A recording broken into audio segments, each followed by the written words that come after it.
Buenas tardes amigos de Sin Explicación, estamos aquí nuevamente en nuestra sección en la sala con. En esta ocasión la sala no es la sala de Sin Explicación, sino la sala de Talent on the Road, que nos facilitó la entrevista con nuestra invitada, una invitada de lujo. Ella no lo sabe, pero es consentida de Sin Explicación. Estamos con Jimena Ayala. Jimena, muchas gracias por estar aquí. No, gracias a ustedes y pues bueno, a darle. Pues Jimena poco a poco se ha empezado a convertir en una de las caras importantes del cine mexicano. Para quien no sabe, la señorita Jimena Ayala está ahorita atravesando por un magnífico momento con su película Los insólitos peces de gato, de Claudia Sanluz. ¿Sí? Ah, ok, porque no sé exactamente cómo se pronuncia el apellido de Claudia. Pero antes de entrar de lleno con Los insólitos peces gato, Jimena, me gustaría que nos platicaras a los amigos de Sin Explicación un poquito sobre tu formación, cómo surge Jimena, dónde sale la inquietud de ser actriz. Pues yo comencé desde muy chiquita con la inquietud de prepararme como a nivel artístico. Fui a una escuela de Bellas Artes, a una secundaria que se llama CEDART, Diego Rivera, donde además de darte como la rama común de química, física, español, tienen una parte de artísticas muy fuerte. Yo entré ahí porque llevaba estudiando música unos años en Olindio Listli, violín, y entonces quería como seguir esta parte musical, pero ahí conocí el teatro, ahí tomé mis primeras clases de teatro. Y fue al mismo tiempo la adolescencia, entonces el violín requería mucha disciplina y el teatro era como expansión, descubrir, experimentación total. Entonces me jaló muchísimo más el teatro. Por ciertas circunstancias me tuve que salir de esa escuela y me fui a otra secundaria, pero ya me había quedado como ese gusanito de seguir explorando que era pues actuar, ¿no? Entonces me metí a clases en las tardes en Casa del Teatro y estuve ahí yo creo como 4 o 5 años que iba y venía en un taller con Donald Beltrán, no sé, se llama Enrique Cortés, pero tiene un nombre como artístico. En un taller como de pre-iniciación a la gente que iba a entrar a la carrera de Casa del Teatro. Empiezo a tomar clases de teatro, ¿no? Como improvisación, expresión corporal, voz, jugar muchísimo en estas clases. Y en paralelo también me meto a clases de análisis cinematográfico en la Casa del Lago. Tenía 15 años. Y mis compañeros eran ya cuarentones, súper estudiosos. Muy intensa para 15 años. Sí, imagínate. Entonces, pues, para mí era como un complemento. Todavía no era una cuestión de que yo quisiera ser actriz o me quisiera dedicar al cine. En realidad, pues, era un complemento de formación. Me gustaba muchísimo, jugaba muchísimo en mis clases, pero cuando iba al teatro no me gustaban las obras de teatro, era muy raro, como que decía, me gusta lo que hago en mis clases, pero no me gusta lo que hacen los actores, o no me gusta lo que sucede ahí, entonces para mí no era una opción ser actriz. Entonces como que veía la parte, recuperaba como la onda de música, entonces decía, bueno, voy a hacer música para cine, o no voy a ser directora, pero pues en el taller de análisis cinematográfico me di cuenta que pues era como bastante responsabilidad ser directora y a los 15 años pues no. Y pues nada, acabé la prepa, en realidad el taller de análisis cinematográfico duró como 3 meses, seguí con mis clases de teatro y fue cuando llegó Perfume de Violetas. Okay. Ahí llegamos a Perfume de Violetas. ¿Cómo llegas a Perfume de Violetas? Por un casting, porque en esta clase de la Casa del Teatro iba mucha gente del CCC y de escuelas de cine y hasta gentes que hacen casting a buscar chavitos, ¿no? Como caras nuevas. Y entonces ya había sido invitada a varios como ejercicios de escolares y empezaba como a conocer gente. Hice un cortometraje de Lorenza Manrique. Y ahí conocí a Lucía Gajá, ella era su asistente de dirección. Ujú. Ahí conocí a Lucía Gajá. Lucía Gajá, después de unos años, fue asistente de dirección de Marisa Stach. Empezó el proyecto de Perfume de Violetas y me llamó para hacer una audición, y así fue como me quedé y llegué. Okay. Y mi vida tomó sentido, ¿no? Porque hasta que hago Perfume de Violetas digo, sí, esto es para dedicarme de lleno, y me voy a estudiar a Francia, a la escuela Jacques Lecoq, 2 años, pido una beca en el FONCA de estudios en el extranjero, que también era yo muy joven, porque solamente lo podían pedir gentes que ya habían acabado la licenciatura o tuvieran premios nacionales e internacionales que avalaran de alguna manera tu talento, o no, como que le ibas a servir. Entonces a ti te avaló el Ariel. A mí me avaló el Ariel, el Coral y varios premios que me gané por Perfume de Violetas. Y entonces me pude ir a estudiar Jacques Lecoq a los 21 años. También era de las estudiantes más jóvenes. Y pues ahí estuve 2 años en la escuela. En Lecoq hice un año como de actuación y otro año de escenografía, vestuario y marionetas. Entonces ahí viene como otra parte creativa que tengo yo, que luego les platico. Las marionetas, ok, ya no. Pues el vestuario y el arte y como crear, ¿no? Más allá de simplemente ser actriz, me gusta meterme como en otros departamentos. Tienes como muchas facetas de las que nos puedes platicar. Muchas. Hablando un poquito de Perfume de Violetas, que quizá es el trabajo con el que mucha gente te reconoce y que te abre las puertas para muchos otros trabajos que vienen después. ¿Qué tanto te impacta a ti a esa edad, y siendo tu primer largometraje, tu primer protagónico, que a través de ese primer trabajo como protagónico ganes el Ariel? Guau, pues sí fue inesperado. Yo en realidad no esperaba que esa película tuviera ese impacto tan fuerte como a nivel popular, ¿no? Como no sabía que iba a ir más allá de la Cineteca Nacional, te lo juro. Pensaba que era una película que se iba a quedar chiquita, porque siempre fue como ese el proyecto y la tirada de Marisa. Y lo que empezó a suceder de que venían como avalanchas, ¿no? Como de éxito y reconocimientos y entrevistas y festivales, y me asusté muchísimo. No estaba todavía preparada como para eso, no lo había asimilado. Me costaba trabajo como manejarme, ¿no? Como que yo me decía como actriz, pues por crear personajes, no por dar entrevistas, no por dar autógrafos. ¿Cómo se da tu regreso a México? ¿Cuál es el proyecto con el que regresas y por qué regresas? Pues hay varios regresos e idas a Francia. El primero fue también con Marisa Stach. Que hiciste como la trilogía esta de la violencia, ¿no? Hice Marisa. La Niña en la Piedra, donde también Marisa me invita a trabajar como departamento de arte. Okay. Porque sabía que yo traía como esa pulsación ¿no? creativa. Y hice también ahí decoración de set, aparte de mi personaje, de Perla. Y luego, ¿qué más? Hice La Niña en la Piedra, luego intenté regresar a Francia, como para ver si podía trabajar allá. Fue difícil, no es fácil, ¿no? Tengo un perfil latino, entonces, claro. Y aunque hablo francés, pues siempre se nota como el acento, entonces como que me iban a limitar a muchos personajes. Entonces estaba yo entre qué hago, ¿no? Y bueno, ya me comuniqué con Talent, que pues ellos estuvieron siempre como en contacto conmigo, y me dijeron, no, es un proyecto de Carmen Armendáriz y es una serie, y quieren que mandes tu casting para Locas de Amor. Y entonces ese fue como mi regreso a México.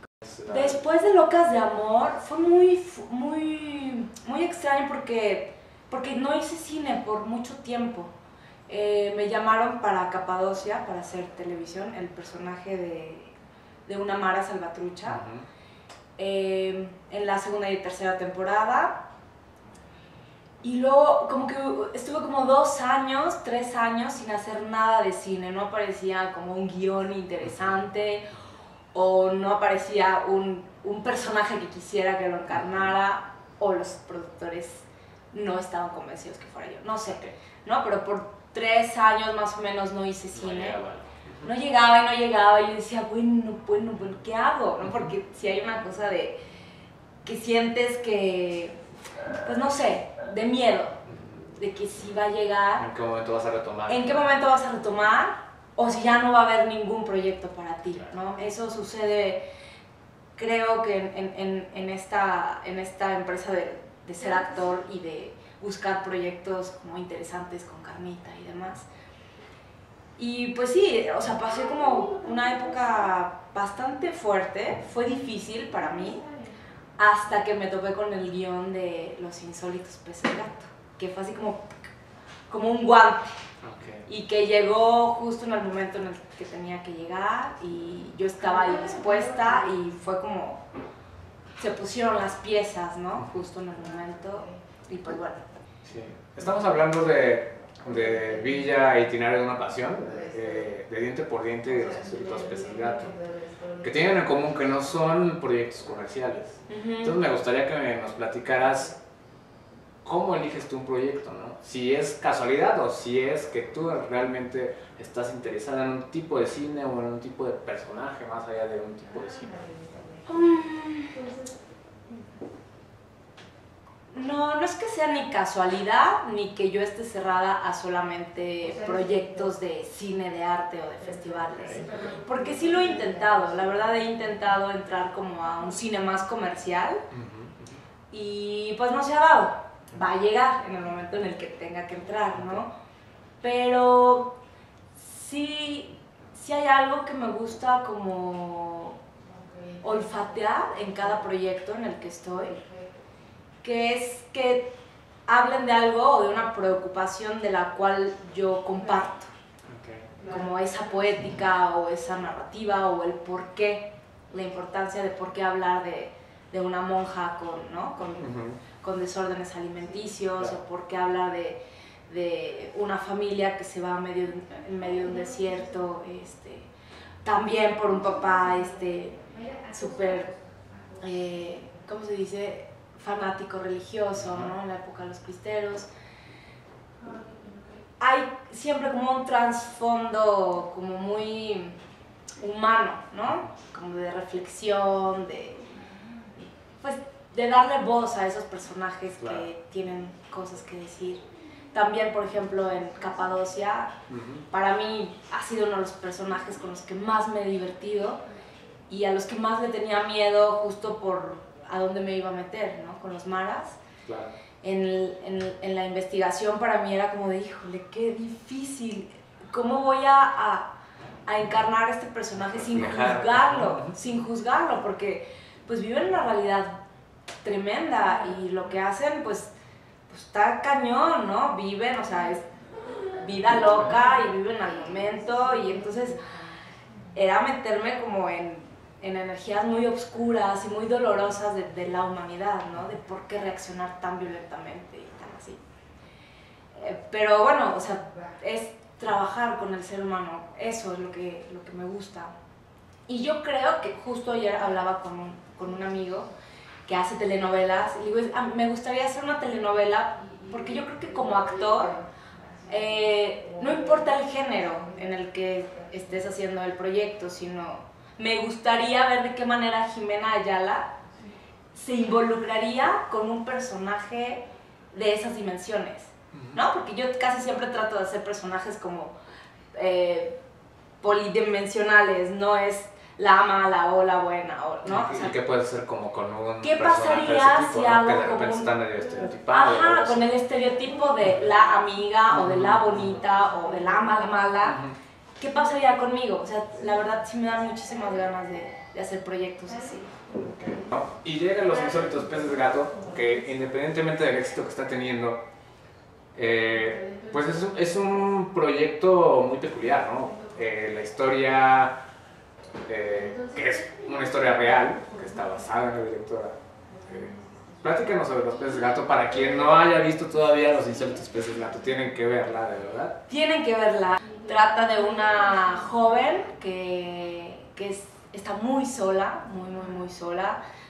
Trabaja en un supermercado como repartidora de salchichas o de cera o de lo que le toque, ¿no? Como estos productos que dan regalitos. Y le empieza a doler el estómago y cae al hospital porque le da una apendicitis, y ahí conoce a Marta, a una mujer que está en fase terminal de VIH y es la cabeza de una familia de 4 hijos y que tienen una realidad como de una familia bastante particular e insólita. Y es como este encuentro donde este personaje de Claudia, mi personaje, no se reconoce hasta que esta familia la reconoce y le da un valor. Y entonces es muy luminoso y muy bonito porque yo siempre digo, es una película que habla de la soledad y te da la esperanza de que eso puede cambiar, de que uno no va a estar solo siempre. Y es lo que sucede con esta familia, la adoptan y ella adopta a la familia, y entonces no les voy a platicar más, pero pues habla de eso, ¿no? De dinámicas familiares, de la muerte, de la soledad entre la misma familia. Aunque estén ahí todos en una misma casa, viven también, cada uno de los personajes, una soledad tremenda, hasta que llega Claudia y empieza como a unir a todas estas piezas. Y pues Claudia es un elemento ajeno a la familia, pero como elemento ajeno, misteriosamente crea armonía y crea como cierto estabilidad y núcleo a la familia, ¿no? Entonces es muy bonito, la verdad es como estos proyectos que tenía muchísimas ganas de hacer, que le entren como a hablar como de una historia así, pero que también sea luminosa, ¿no? Que no salgas del cine como, ¡ay, no, la vida está tremenda, sufriendo! ¿No? O sea, que te lleves a tu casa y a tu vida y a tu historia luz, ¿no? Esperanza, y de que las cosas pueden ser diferentes. Que se presta a la reflexión, además de este tema de la soledad y de la esperanza, pues quizá un nuevo modelo familiar, ¿no? Que no tiene tanto que ver con el modelo tradicional, que poco a poco como que ya se va desgastando, o va evolucionando, o va pues cambiando, ya ni tan ¿no? nuevo, ¿eh? O sea, ya ni tan nuevo. Yo creo que...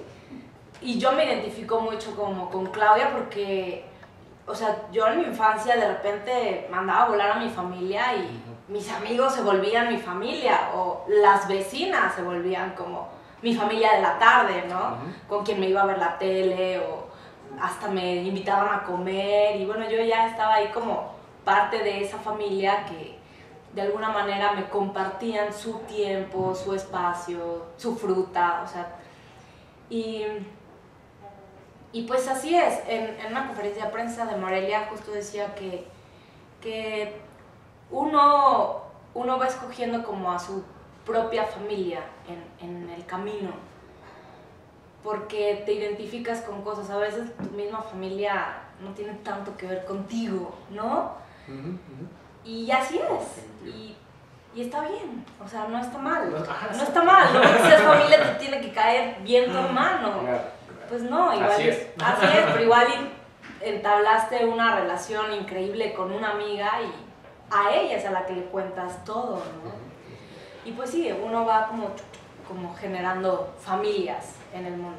Y el cine es otra familia. Claro. En este momento todavía estás disfrutando de las mieles del éxito de Los Insólitos Peces de Gato, ¿no? Que quizá mucha gente no lo perciba, pero la verdad es que está teniendo mucho éxito, ¿no? Muchos premios internacionales, en Baja acaban de tener un premio también. Sin embargo, ¿ya tienes algún proyecto en puerta, algo en lo que estás trabajando, alguna propuesta?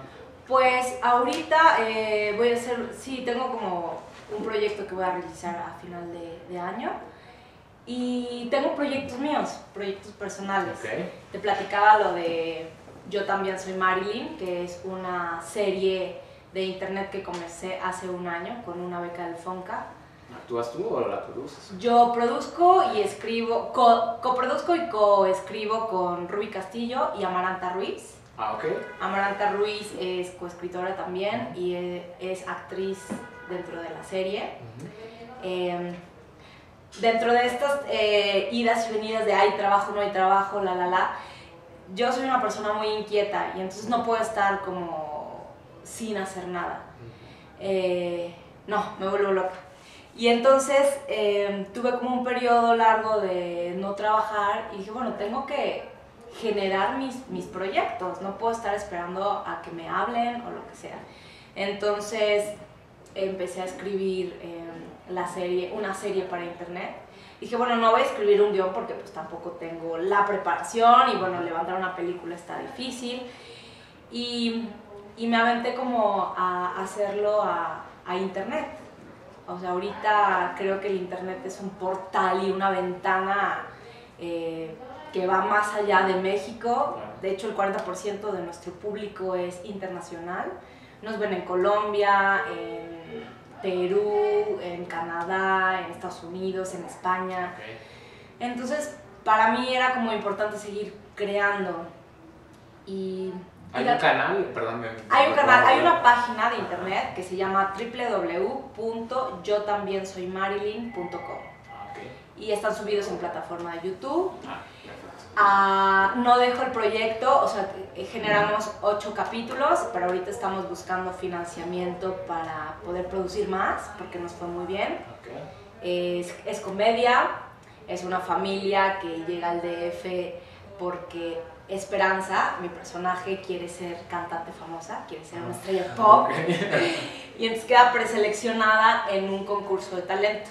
Entonces tiene que venir a hacer su última prueba al DF, entonces viene con toda la familia, se quedan en casa de una tía, y entonces en realidad es como alrededor de este sueño de esta chica suceden como enredos y cosas familiares, ¿no?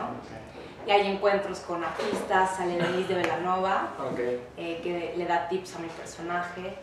Marilyn es porque la tía le dice que tiene que cambiar su nombre a algo más glamuroso, porque Esperanza Guerrero nadie se va a acordar de ella, entonces le cambian el nombre a Marilyn.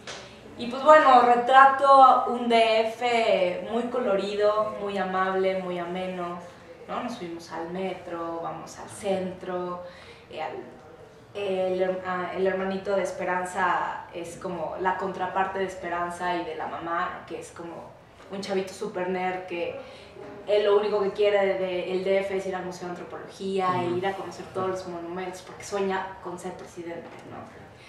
Entonces, al mismo tiempo que Esperanza tiene un sueño, el hermanito tiene sueños, la mamá tiene sueños y todo, y entonces está como, ese es como un poco como la premisa y la historia y la dinámica de Marilyn. Y estoy muy contenta. ¿No? ¿Está abierto al público o tienen que pagar alguna suscripción? No, está abierto al público. Yo también soy Marilyn.com. Exacto. Y ahí podemos ver este proyecto de Jimena Ayala como productora. Y escritora. Y escritora además. Vamos a apoyarlo y para ver si te financian o sale patrocinio para... Pues sí, ahorita he estado como viendo algunos interesados, pero están más lentos que seguros. Entonces voy a tratar de abrir una página en Fondeadora para poder fondear una segunda temporada, poder hacer otros capítulos más y pues ver, ¿no? qué sucede y también si el público se interesa, pues que apoyen. Excelente. Pues para terminar esta charla con Jimena Ayala, si nos quieres compartir algo más. No, nada más. O un saludo para Sin Explicación, que te va a estar viendo junto con todos tus seguidores, que vamos a estar pendientes de todo lo que venga con Jimena, que estoy seguro que, como lo comentamos en un principio, vas a ser una de las caras importantes del cine nacional. Ay, pues muchas gracias. Pues se hace lo que se puede. La verdad es una carrera muy difícil, es de mucha paciencia, mucha tenacidad, de no quitar el dedo del renglón. Y pues justo como de saber esperar de estos proyectos bonitos y luminosos, ¿no? que impulsan y que además llegan a conmover al público.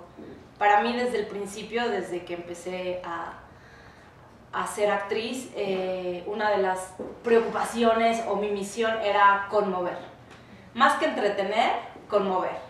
Y bueno, ya si entretienes y demás, me gusta como una caricia en el corazón y después pues ya, que pase lo que tenga que Excelente. Pues muchas gracias, Jimena. Jimena ya la señora es actriz talentosa, actriz que vale la pena ver su trabajo. Muchas gracias por estar con nosotros. Gracias. Chao.